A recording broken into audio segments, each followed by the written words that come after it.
Viewers, आपका एक बार फिर स्वागत है रेडियो द्वारका में। और मेरे साथ डॉक्टर शेरवाल हैं। डॉक्टर शेरवाल डायरेक्टर हैं Rajiv Gandhi super speciality hospital के। एक और सवाल हमारे व्यूअर्स ने हमें भेजा था जो मैं डॉक्टर साहब से पूछना चाहूँगा। डॉक्टर साहब, सबसे पहले तो आपका स्वागत है रेडियो द्वारका। डॉक्टर साहब, हमारे कुछ सुनने वालों ने यह पूछा है कि जो लोगों को एक बार कोविड हो जाता है, उनको कोविड होने के बाद जब वो ठीक हो जाते हैं उसके बाद किस तरह की सावधानियां रखनी चाहिए, किस तरह के प्रिकॉशंस रखने चाहिए, और क्या उनकी बॉडी के जो और पार्ट्स होते हैं उस पर भी कोई कोविड का इम्पैक्ट आता है? हाँ विशाल जी, ये भी एक बहुत इम्पोर्टेंट इशू है जो बेसिकली हम तो जब पेशेंट डिस्चार्ज करते हैं, ये एक हमने रूटीन बना रखा कि उनको जाते टाइम काउंसलिंग करते हैं पेशेंट की।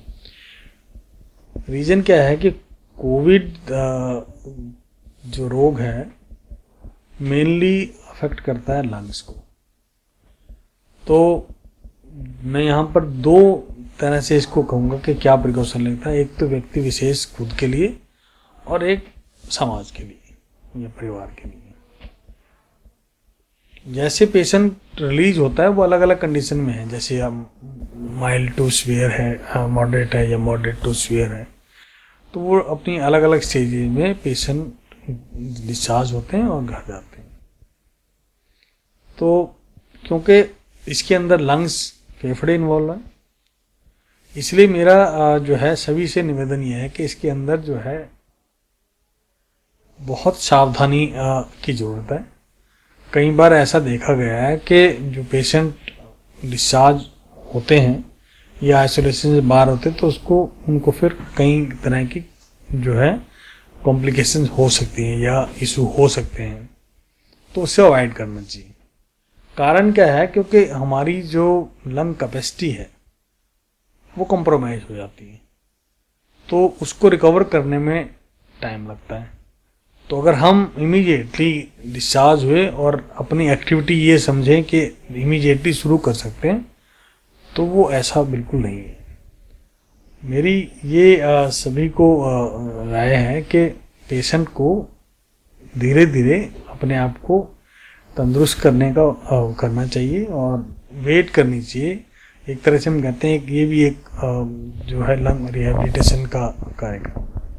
उसमें क्या करना है आपको कि धीरे धीरे करके आप एक तो अपनी एक्सरसाइज या अपना जैसे इवन सिंपल वॉक है तो वो आप धीरे धीरे करके बढ़ाएं और एग्जर्शन को अवॉइड करें घर पे। और अगर आपको लगता है पहले 5 मिनट या 10 मिनट चले, आप उसको बढ़ा सकते हो, 15 मिनट करें, लेकिन इससे ज़्यादा जो है ना एक्सपेरिमेंट ना करें और धीरे धीरे करके अपना जो है वो कोशिश करें कि अपना रिजर्व बढ़ाएं। और या उससे और भी एक चीज़ है कि आप योगा कर सकते हैं घर पे। जो है ना, आप जो ब्रीदिंग एक्सरसाइज है वो आप जोड़ लें और धीरे धीरे करके अपने लंग्स को एक्सपांड करें। तो उससे क्या होगा, आपकी जो ब्रीदिंग कैपेसिटी है, जो लंग एयर इनहेल करने की और एक्सहेल करने की, वो कैपेसिटी जो है इम्प्रूव होगी और आपका जो लंग की जो नॉर्मेंसी है वो आएगी। तो एक तो ये बहुत ज़रूरी है कि अपने आप को एसेस करें और उसके बाद जो है ना आप नॉर्मल एक्टिविटी में जाएं। दूसरा जो है इसका इफ़ेक्ट जो है दूसरे जो ऑर्गन की बात कर रहे थे आप, ये एक्चुअली अभी प्राइमरीली डिजीज़ लंग्स का है, लेकिन अभी देखा गया है कि ये मल्टीपल ऑर्गन इन्वॉल्वमेंट इसमें देखी गई है। जैसे इसके अंदर हार्ट या वस्कुलर सिस्टम इन्वॉल्व है, इसके अंदर ब्रेन तक में जो है चांसेस है it can go, and kidneys can be involve and all other क्योंकि अल्टीमेटली ये ACE2 रिसेप्टर्स हैं बहुत सारे ऑर्गन्स के अंदर, ऑलमोस्ट सभी ऑर्गन में होते हैं, और ये उसके जो है अटैच करता है वायरस। तो इसलिए कोई ऐसा ऑर्गेनिज्म जो है ये कि हर ऑर्गन में इसका इफेक्ट आ सकता है, चाहे मसल्स हैं या आपके इंटरनल ऑर्गन हैं। तो इसलिए उसका आपको ये ध्यान रखना है कि अगर कई बार क्या होता है कि कई पेशेंट्स के अंदर जो सीवियर केस थे उनके अंदर सेंट्रल नर्वस सिस्टम या कार्डियोवास्कुलर इन्वॉल्व होने के कारण आपका जो है पैरालिसिस हो गया या कोई कॉम्प्लिकेशन हुई, एम्बोलिज्म हो गया, तो उसके अपने एक जो है मेडिसिन बहुत प्रॉपरली जो डॉक्टर देते हैं, उसके बाद जो है धीरे धीरे करके जो है ना इवन डेक्सामेथासोन या प्रेडनिसोलोन जो हॉस्पिटल में दिए तो वो वेन ऑफ धीरे धीरे करते हैं एक्चुअली जो है ना।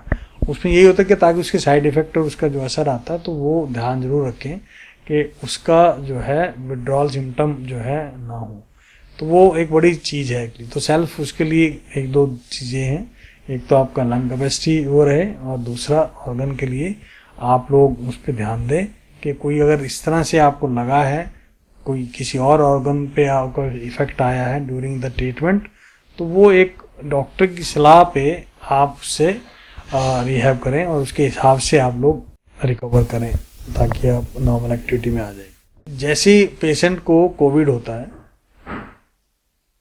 तो उस दौरान जो है या तो आइसोलेशन में या हॉस्पिटल के अंदर पेशेंट जो है उसको एक तरह से डिसिप्लिन लाइफ मैं कहूँगा, इसका एक एडवांटेज है ये एक तरह से, क्योंकि जब उनको कहते हैं कि आपने हैंड हाइजीन, रेस्पिरेटरी एटिकेट्स और जनरल हाइजीन रखनी है तो वो बाखूबी फॉलो करता है।